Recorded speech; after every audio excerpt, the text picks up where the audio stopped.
You're standing in a sunlit courtyard in Pompeii, laughing with friends as Mount Vesuvius releases its first innocent puff of smoke. In 18 hours, your world will be buried under ash and fire.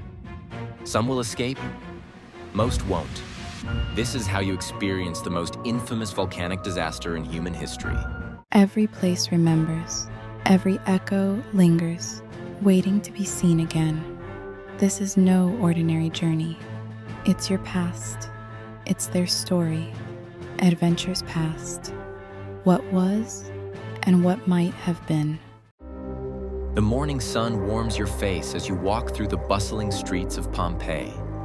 It's August 24th, 79 AD, and this thriving Roman city of 11,000 souls sits in the shadow of Mount Vesuvius. The mountain has been quiet for generations, so quiet that most Pompeians don't even recognize it as a volcano.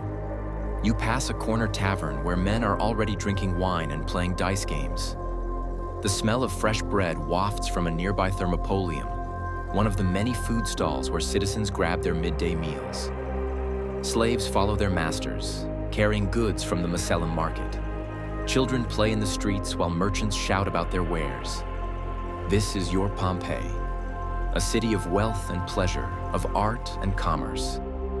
The streets beneath your feet are ingeniously designed with stepping stones to keep your sandals dry from the water and waste that flow through the carefully engineered drainage system. You navigate the one-way streets without thinking, following traffic patterns that have been established for decades. But something feels different today. The ground has been trembling more than usual. Small earthquakes have rattled the city for weeks, but most have dismissed them. After all, tremors are common here. What you don't realize is that these are warnings, the first signs of the catastrophe to come. The first hour. Just after midday, you notice it. A strange column of smoke rising from Vesuvius. It looks almost like a pine tree, with a trunk stretching skyward before spreading out into branches of dark smoke. Some people point and stare, but most continue their business. Earthquakes are one thing, but smoke? Surely Jupiter is just reminding mortals of his power. 13 miles away in Misenum, a natural philosopher named Pliny the Elder notices the same column. Unlike you, he recognizes something unusual is happening. He orders a ship prepared, not to flee, but to observe this natural phenomenon up close. His nephew, Pliny the Younger, decides to stay behind with his studies. It's a decision that will save his life and provide the only eyewitness account of what you're about to experience. Hours 2 to 3. The sky begins to darken as ash falls like snow on Pompeii. At first, it's merely a curiosity. Children catch the flakes on their tongues before their mothers hurriedly usher them inside. But soon, small white pumice stones begin to rain down at a rate of 4 to 6 inches per hour. They clatter against rooftops like hail, hot to the touch at 250 degrees Fahrenheit. You seek shelter in a sturdy villa, joining others who are increasingly concerned. The elderly woman next to you has lived in Pompeii her entire life. This has never happened before, she whispers, her voice trembling. Outside, a dog strains against its chain, yelping in panic as if it senses what's coming. The decision you make in the next hour will determine whether you live or die.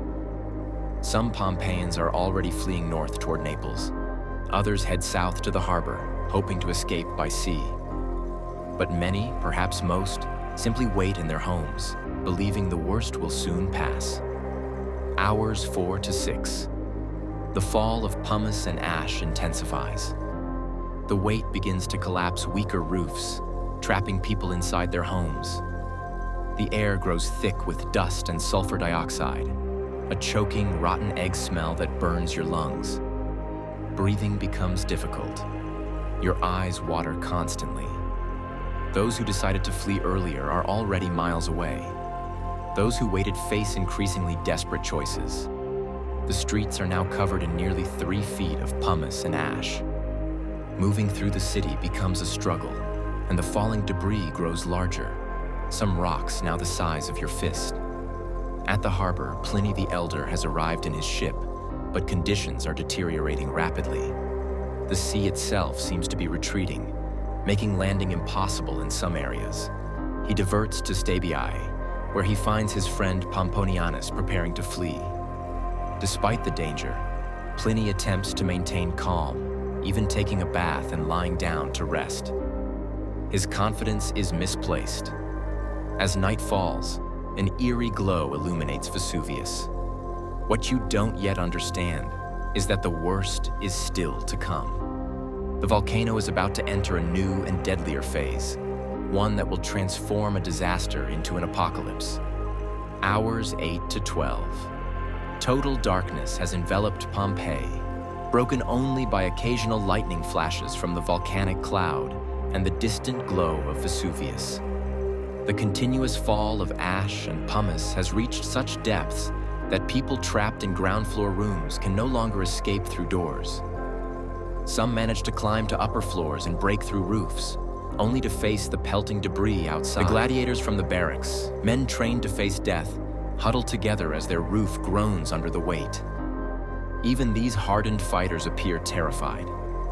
In the brothels and taverns, slaves and patrons alike are trapped together, social distinctions meaningless in the face of shared doom.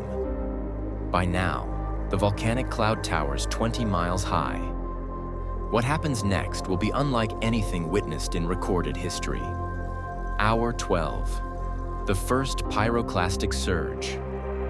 Shortly after midnight, the first pyroclastic surge begins. This is not merely ash or rock. It's a superheated avalanche of gas and debris moving at over 60 miles per hour. At 360 degrees Fahrenheit, it's hot enough to instantly kill anyone in its path. The surge heads west first, toward Herculaneum, giving Pompeii a few more hours of borrowed time.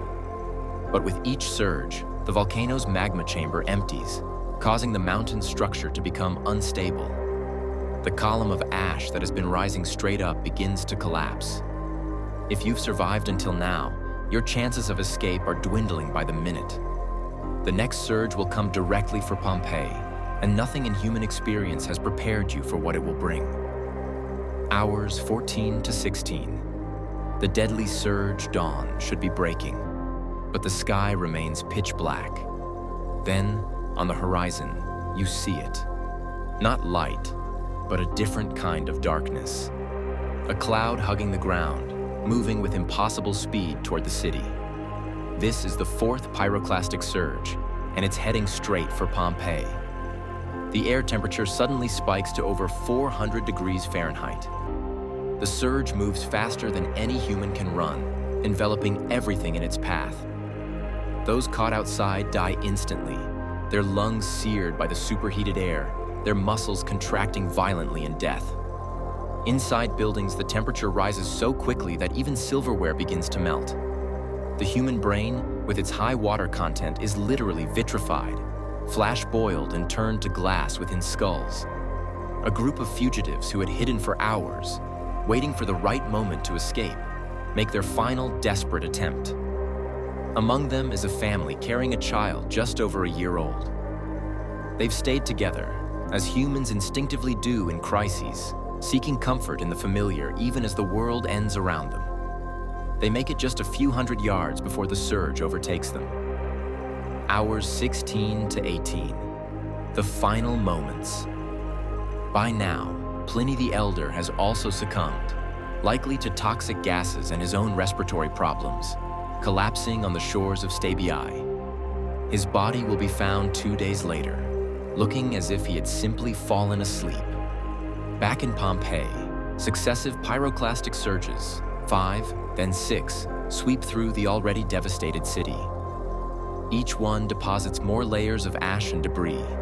The city disappears under a shroud that will keep it hidden for nearly 1,700 years. When it's over, Pompeii lies buried under 6 meters of ash. Of the 11,000 people in the city when the eruption began, approximately 2,000 perish. Those who fled early, particularly to the north, had the best chance of survival. Those who hesitated or went south toward the sea faced the worst of the disaster. The bodies of Pompeii's victims would remain entombed until the 1700s, when excavations began to reveal the city. In a macabre twist of preservation, the ash that killed them also created perfect molds of their bodies as they decomposed, capturing their final moments in haunting detail. A mother cradling her child, a dog still chained and twisted in its attempt to escape, lovers embracing as death overtook them. Today, we walk through the same streets you walked, see the same buildings you saw. We can read the graffiti on brothel walls, admire the frescoes in wealthy homes, and step across the same stones that kept your sandals dry. Pompeii gives us something almost no other archaeological site can. Not just artifacts, but a moment frozen in time. The volcano that destroyed your world preserved it for ours. And Vesuvius still looms over the modern city of Naples, where 600,000 people would need to be evacuated if the monitoring stations detect signs of another major eruption. The question isn't if Vesuvius will erupt again, but when. And when it does, will we heed the warnings that the people of Pompeii could not understand? In the ashes of Pompeii, time held its breath, and history remembered. Subscribe to Adventures Past. Your journey through time begins here.